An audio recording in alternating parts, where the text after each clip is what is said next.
Hey Realtors, it's Austin Smallwood from the SCR Legal Hotline to walk you through some minor changes that are being made to Forms 220, 250, and 255 on September 12th, along with all the other forms changes. I encourage you to watch this video and related SCR videos on our YouTube channel and attend our webinar on August 31st at noon.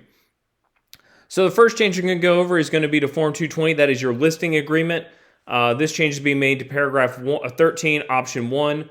Paragraph 13 is sort of the clear cooperation paragraph. That's where the seller will select whether or not they want the property to be publicly marketed and therefore put in the MLS, or if they want to do option 2, which is an office exclusive. So the only thing that is changing is now when you do that, the seller is going to have, you're going to have in there what MLS is you're marketing the property in. So option 1 is the option where the seller has chosen to publicly market the property, and therefore the property is going to be put in the MLS. So now the listing agreement will state which MLSs the property is going to be placed in. That is the only change that is being made to the listing agreement.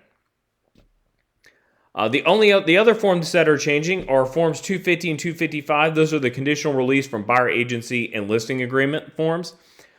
These changes are due to a number of cases that have come from the Real Estate Commission in the last year or two, in which licensees, prior to leaving a brokerage firm, have been terminating or releasing clients from the brokerage and then signing them when they go to a new brokerage. Again, a reminder, clients belong to the brokerage firm. They do not belong to the individual licensee. So to protect everyone from themselves, three main changes are being made to these forms. The first is we're adding the following disclaimer to the top of both of those forms, stating that this form must be signed by the broker in charge and may only be signed by an associated licensee with written or authorization from the broker in charge. So if your brokerage policy allows an associated licensee to sign this form, then fine, but you need to have some written authorization. Otherwise, the presumption is going to be that that form is signed by the broker in charge. They are clients of the brokerage, so the broker in charge should be the one who releases them from that agreement.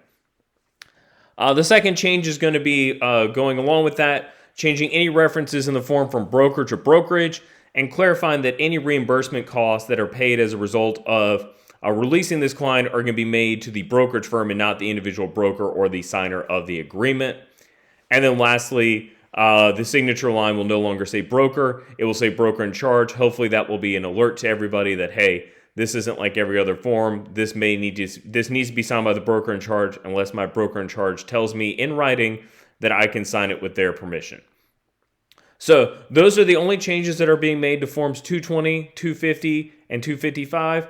If you have any questions on these changes or any of the other upcoming changes, please give us a call on the legal hotline or email me at austin@screaltors.org. Thank you.